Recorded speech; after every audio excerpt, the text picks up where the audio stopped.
خب 2 تا پیچ اینجا بود که تو سرم در واقع فرو رفته بود، 2 تا هم پشت سرم بود که یه میله. سلام، برعکس یوتیوب سهیل اقتصادی هستم. امروز با دکتر، به چه اسمی دوست داری صدا بشی؟ اسم دکتر زد. دکتر چی؟ دکتر زد؟ آره دیگه. چه باحال. دکتر زد. ما یه دونه دوست داشتیم اسمش زهرا بود، بهش گفتیم زیزی. بعد شوهرش هم زنجلیل بود، خیلی مچ میشد.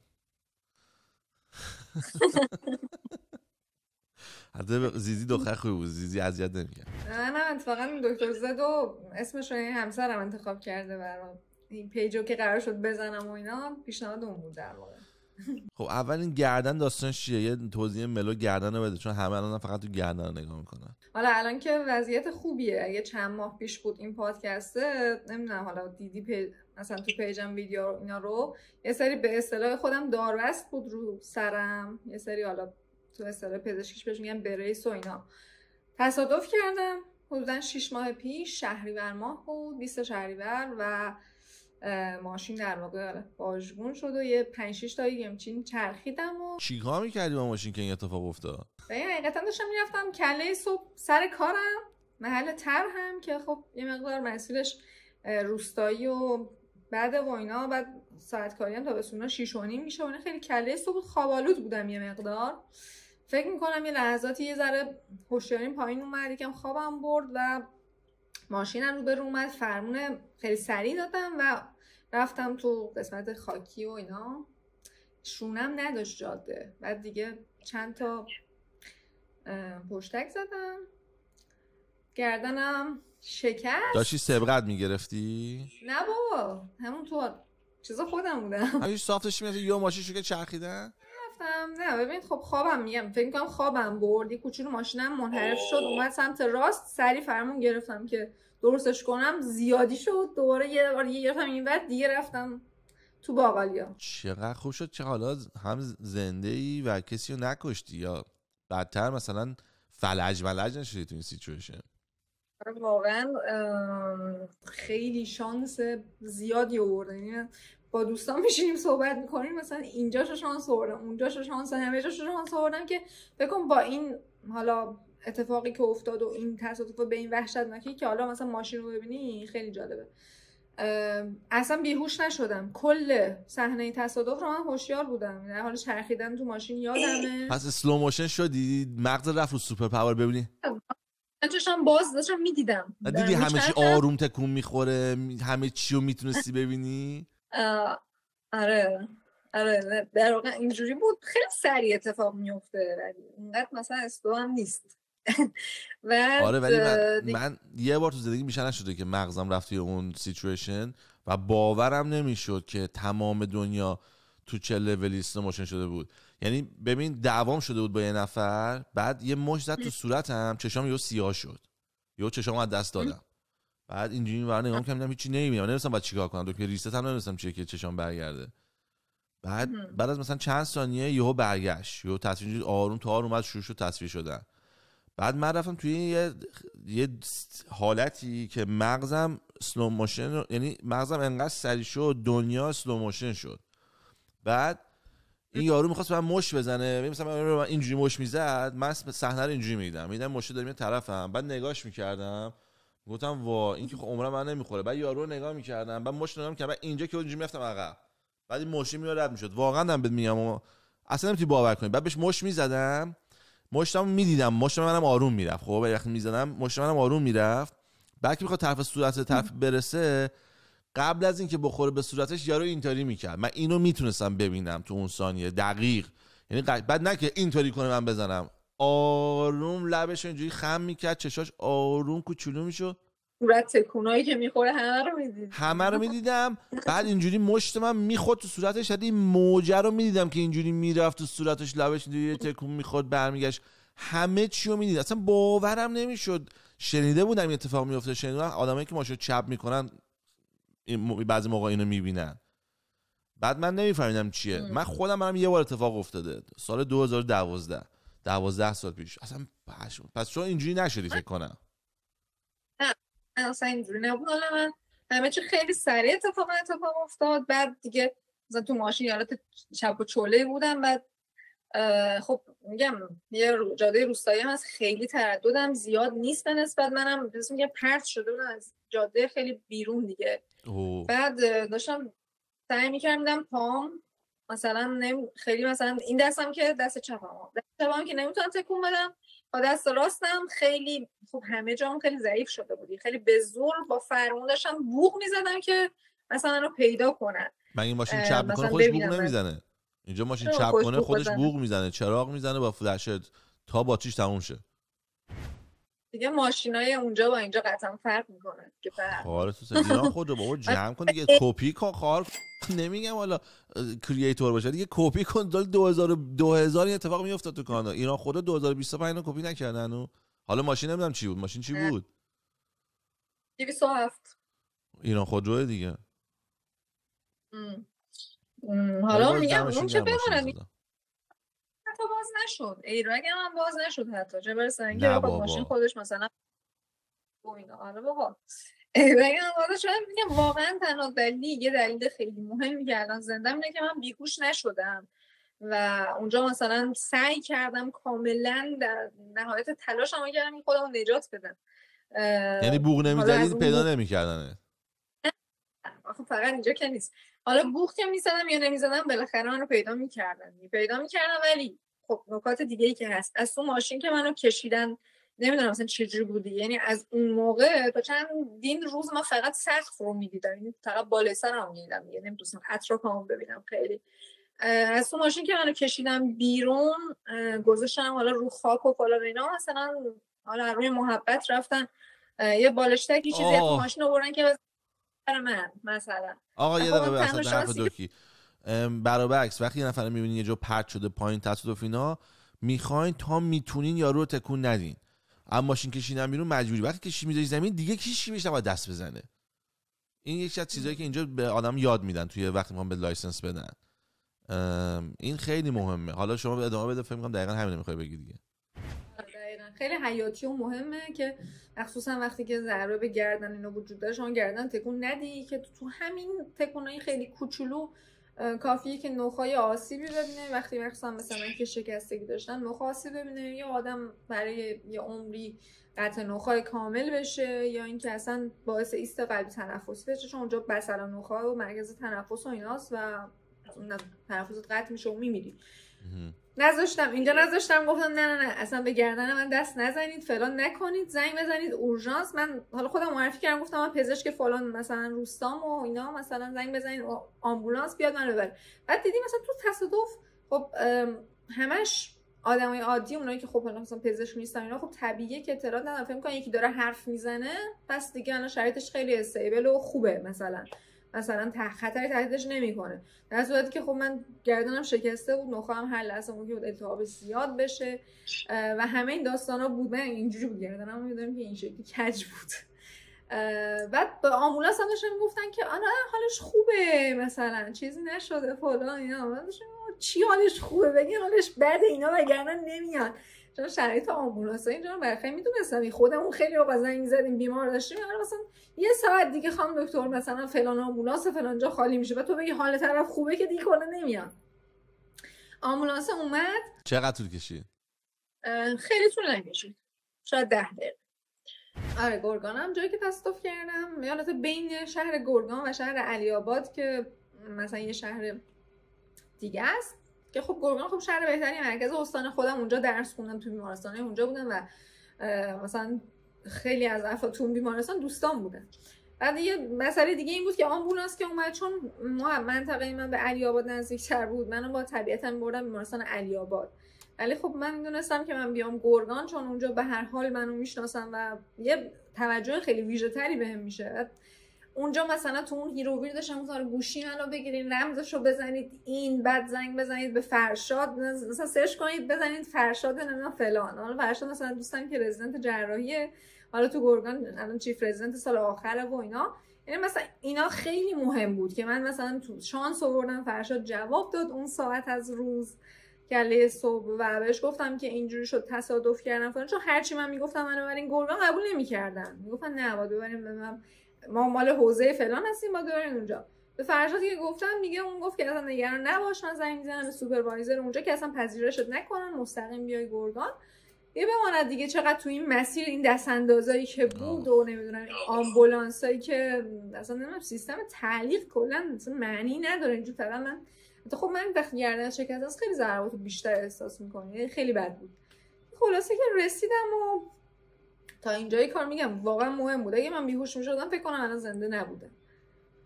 و به گرگان نرسیده بودی؟ آره نمیرسیدم احتمالاً به گرگان. بعد رسیدم هم که این شکلی بود که حالا اون آی دکتری که نورو سرجن بودن آنکال بودن تو بیمارستان اون روز بعد از اینکه سیتی گرفتیم یه شکستگی خیلی خاصی بود گردن من، حالا هنگمن تایپ 3 اسمش و معمول خیلی نادره. معمولا آخه کسایی که دچار همچین شکستگیایی میشن، یعنی از زمان همون آقای دکتر اون کال بخوام بگم که داشت به همسرم و پدرم و اینا میگفت، داشت میگفت مثلا 95% این آدمایی که همچین شکستگی دارن به بیمارستان نمیکشن، اصلا کارشون رو مثلا نمیکشه و تو صحنه تصادف تموم میکنن، همونجا تمام میکنن. حالا این 5% هم که میان بیمارستان بازم اکثرشون 90%شون دیگه مثلا زنده نمیمونن. یعنی مثلا یه چی بگم، یه امید حتی یه اپسیلونی هم تقریبا نداد به خانواده. اینجوری تمام میکنن فلان و اینا. بعد خب همه خیلی شریف ملتهب. چه احساسی داشتی اون موقع. بعد بعدیش اینه که دکتری از همه بیشتر میفهمی، اینش خیلی بده. من یک رفیق هستم دکتر همیشه همینو میگه. مامانش مرده بود مثلا میگفت نه مامانش نمرده بود، مامانش مریض بود تو بیمارستان. بعد دکترها میگفتن مثلا بعد بریم تا هفته دیگه فلان آزمایش بدیم. بعد میگفت من میدونم این داره میمیره، بعدن به ما چه میگن. این خیلی جالب بود. بعد تو اونو راجع به خودت میفهمیدی. چقدر دارک. دقیقاً اینو خودت راجع به خودت میفهمی و دوستات هم که حالا دکترن و اینا اونا بیشتر میفهمن شاید از حتی خانواده‌ات. مثلا خانواده شاید مثلا مامانم شاید فکر می‌کرد که خب من دارم حرف میزنم مثلا بهوشم بس اونقدرم حالا بد نیست بالا، ولی خودم میفهمیدم و مثلا همسرم خیلی و مثلا میشم میگم همون دوستام و اینا، هم فرشاد که میگم من خودش میگفتن چقدر تو عمل برات گریه کردم مثلا فلانه که دوستم حالش بده بده. ولی خیلی شرایط عجیبی بود و خیلی احساسات ناب و عجیبی واقعا تجربه کردم تا این تصادف. چه حالا اون لحظاتی که حالا بیمارستان، بعد فکر کنم مثلا بیمارستان رسیدم یه خب سریع برام کورتون شروع کردن که حالا نخام التهابش زیاد نشه و چون هر لحظه امکان ایست قلبی تنفسی وجود داشت به خاطر اون نقطه‌ای که شکستگی وجود داره. این شکستگی اینم اضافه کنم که معمولا تو کسایی اتفاق میفته که دار میزننشون، یعنی تو دار زدگی این نوع شکستگی هنگمن تایپ 3 معمولا اتفاق میفته. یه کورتون برام شروع کردن، خیلی ورم کرده بودم طبیعتاً به خاطر اون دوز کورتونی که میگرفتم و اینا و خیلی دچار این گیرودار بودیم که من کجا عمل کنم، چه پزشکی عملم کنه فلان و اینا. حالا اینا بیشتر درگیری‌ها بیشتر حالا آدمای دیگه بود و منم همینجوری 72 ساعت تا زمان عملم فکر کنم اینجوری فیکس رو به سقف مثلا فقط میتونستی که بخوابی و حالا دیگه همه اون تایما گذشت. عملم اون جراحی ما انجام دادم و در کمال ناباوری موفقیت آمیز بود و همه چی خوب پیش رفت. خیلی خودمو حفظ کردم، روحیه خودمو خیلی حفظ کردم که اصلا پراکورکم ریخته، چون من دارم همه لحظه ها رو دارم تجسم میکنم که تو چی کشیدی و چی دیدی و بعد تو داشتی فکر میکردی که خب دارم میمیرم دیگه، چیکار کنم 1 در 1000 نمیرم یا 1 در 10,000 نمیرم. بعد هرچی جلوتر میرفتی سیچویشن بدتر میشده. زنگ میزن به اونا میگی، اونا میگن اوکی داره حرف میزنه بالش بیاریم. بعد تو بیمارستان میری میخوای بری اون یکی، بعد میرسی بیمارستان دکتر میگه که این فقط داره میمیره دیگه، مثلا یه جوجه است که گردنش شکسته تا جون بده و وایسیم دیگه، حالا یکی دیگه ساعته میمیره یکی 8 ساعته، ببینیم این کدومه. حتی اون وسط داری همه اینا رو میفهمی بیشتر از یه آدم معمولی. واو. آره مثلا یه آدم دیگه ای شدی بعد از این تصادف فکر میکنم. آره واقعا خیلی تاثیرات عجیبی رو داشت. حالا الان یه تایمی برام ازش گذشته، چند وقت؟ تاثیر عجیب تر تاثیراتش این بود که من 20 شهریور تصادف کردم. من تاریخ ایرانی بلد نیستم، ببخشید. منم خارجی شدم بلد نیستم. نه فقط او چند ماه پیش. 6 ماه پیش تقریبا. اوکی. آره. بعد چی میگفتم؟ تاثیراتش. یعنی تاثیراتش. یکی از تاثیرات عجیبش این بود که من نمیتونستم بخوابم تا این مدت طولانی. کلا نمیتونستم بخوابم. خیلی عجیب بود. حالا تا اون 72 ساعت قبل از عملم که باز میگیم حالا شاید استرس عمله، حالا هر چی که هست، مغزم مثل بنز کار میکرد. اصلا کاملا هوشیار. مثلا ته تلاشم برای خوابیدن این بود که حالا چشامو میبستم، نمیدونم شاید مثلا 5 دقیقه‌ای مثلا خوابم، فکر نمی‌کنم خوابم می‌برد. همش اینجوری بود که یه چیزایی می‌دیدم و انگار که می‌خواست خوابم عمیق شه، انگار با یه ترسی از خواب میپری. همش حس می‌کردم مثلا دارم خفه میشم، مثلا گردنم داره آسیه، همش یه سری احساسات بدی تو این ناحیه بدنم داشتم، مثلا خوابم نمی‌برد. جراحی هم حتی انجام شد، بعدش هم تو بیمارستان بودم، اومدم خونه مرخص شدم. تقریبا میتونم بگم من تو 2 هفته بعد از تصادفم شاید 5-6 ساعت خوابیدم در مجموع این مثلا 14 روز و خیلی عجیب بود. اصلا مغزم کار نمیکرد. کار میکرد، مغزم خیلی کار میکرد. نمیدونم ولی داغون بودی منظورم، یعنی چون فکر کن تو 2 هفته بگو شبی حالا مثلا هر چقدر خوابیدی کمه کرد. چقدر آدم نخوابه میمیره؟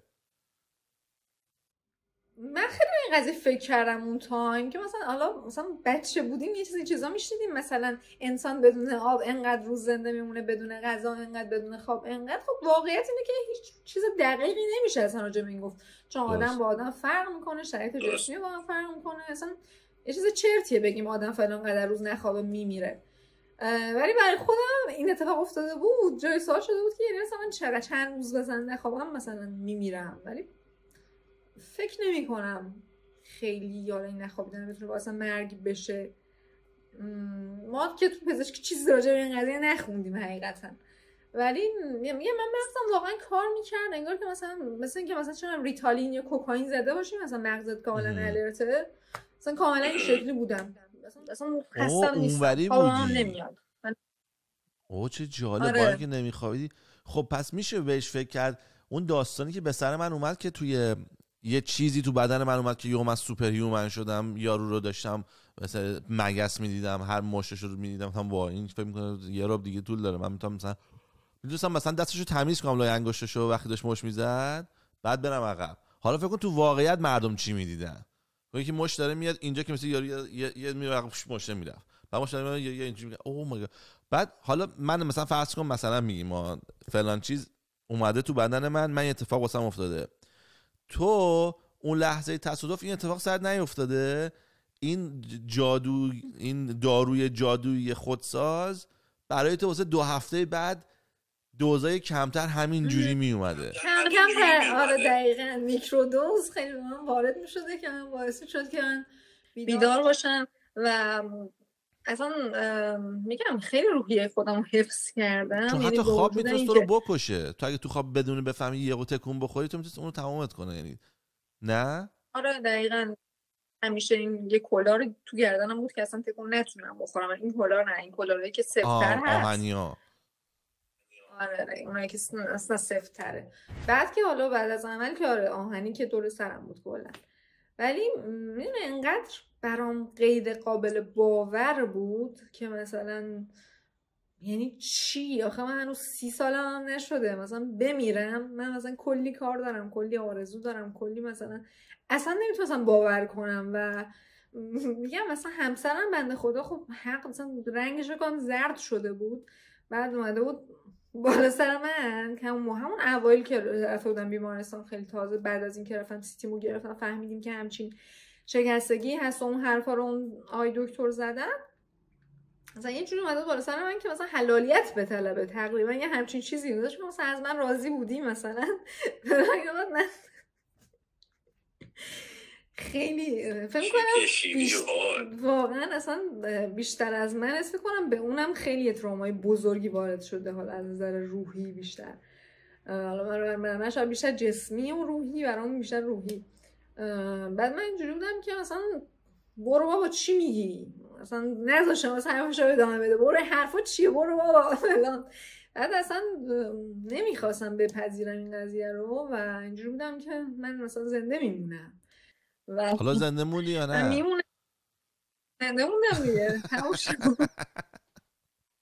آخرش بگو بعد خب آخر داستانو بفهم. داستانی که فعلا زنده. ولی خب میدونی خیلی همیشه الان مثلا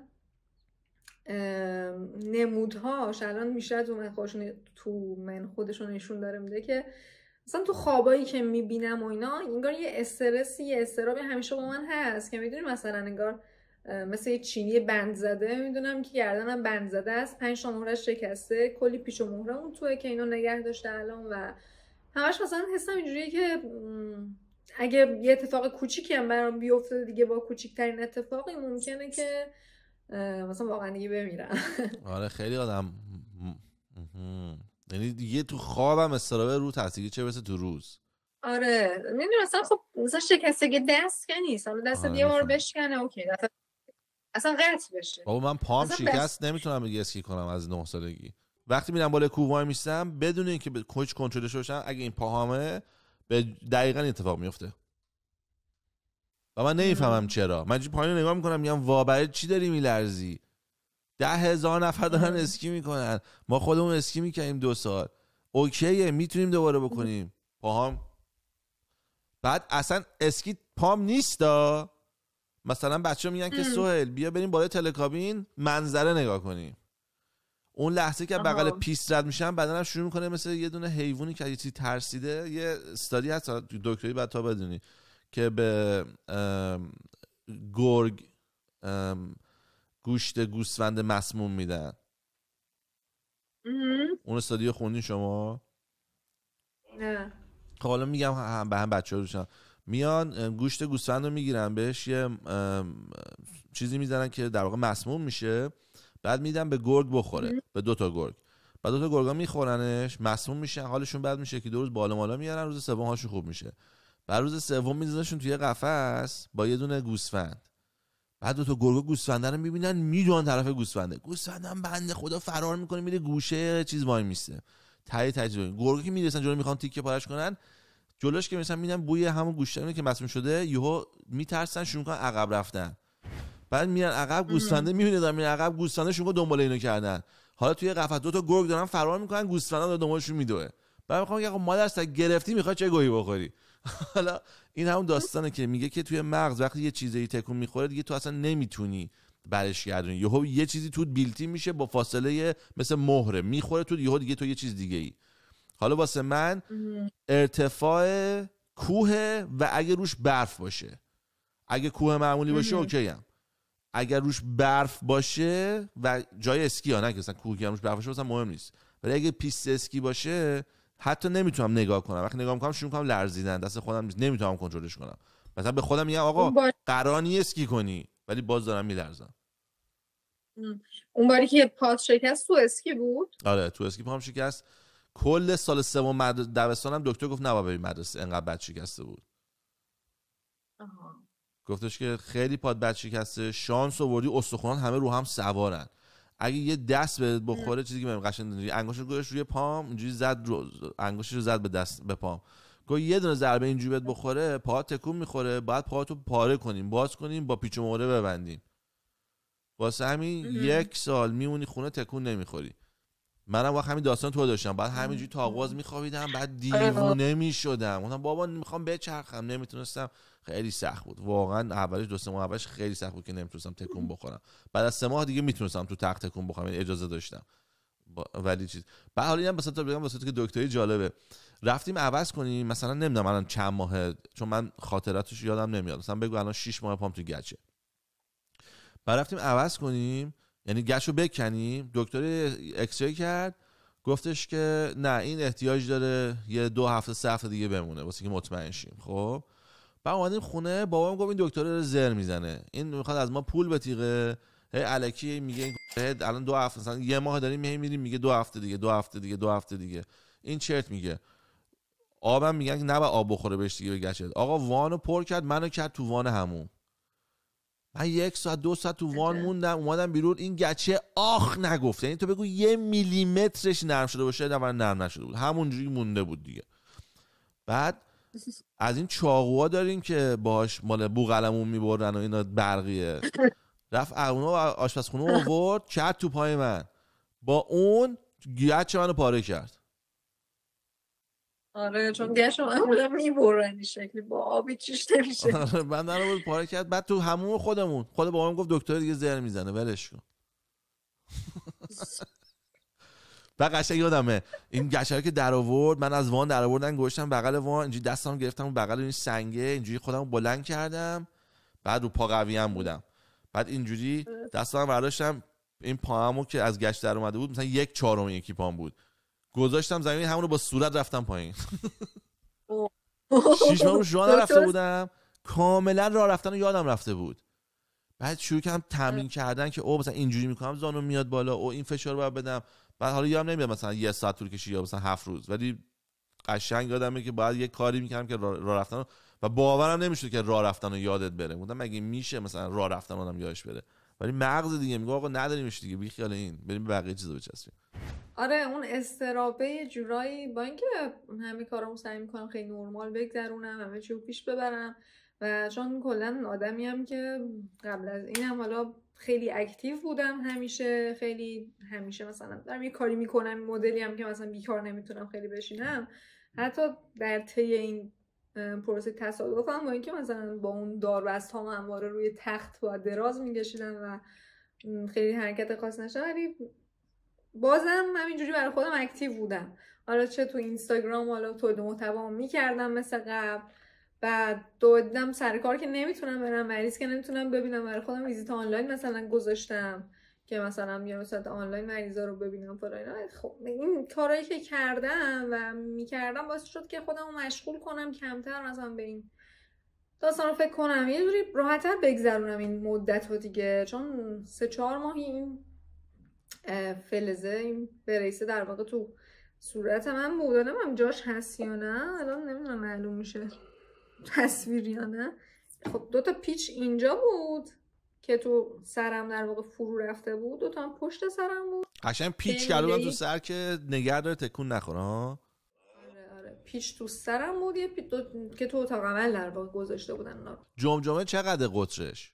قطر جمجمه نمیدونم چند میل باید باشه دقیقاً.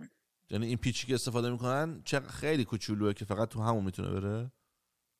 لنز بود خب، ولی خب مثلا فکر می‌کنم یه 3-4 میلیمترش داخل بود، شاید 4 میلیمتر 5 میلیمتر. یعنی شب خوابیده بودیم من میدم پیچ رو میخوام میچرخوندم میرفت تو دیگه نمیچرخوند کسی دیگه، من تو اتاق من چرخونده بودن رفته بود تو. مثلا یه پسرم هم بیاد عاشق دریله بذاره بابا من پیچای خالزی اومده بود بیرون تا تک کردم تو که تهش تکون نخورم، یا میدون تو تکون.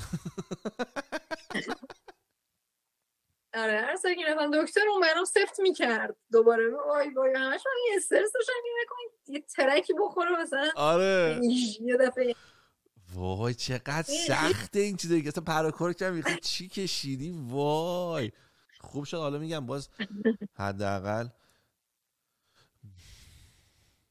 ماشین ایربگش باز نشده تو این تصادف. مادر تو سرویس اون کسی که مسئول اینه.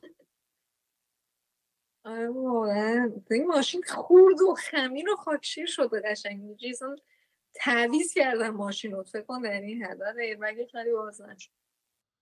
بد طویله‌ایه همون وقتی که بعد طویله‌ایه یه جوریه که مثلا بعضیام که ایربگشون هم باز میشه خاطرات بدی از ایربگ باز شدن دارن. اینا ایربگ صورتمون ترکید فلان شد صورتم.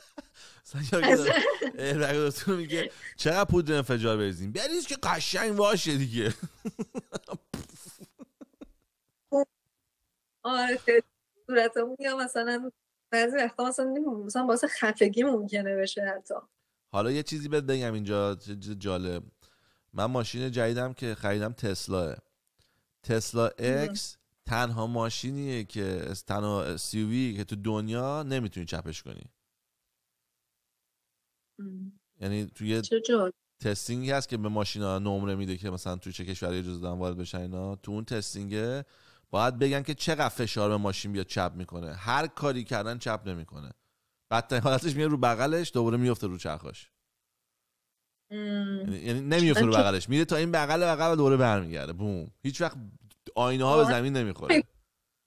چی؟ واقعا چپ نمیکنه؟ نه نمیتونه چپ کنه. تنها ماشینی که تو دنیا چپ نمیکنه، چون باتریاش زیرش سنگینه، جوری هم که ساختنش چپ نمیکنه. یعنی سیف ترین ماشینه تو کل دنیا. هیچ ماشین سیف تر از تسلا ایکس از اینا باید بخرم دیگه بعد از 27. آره به خدا. سوی اقتصادی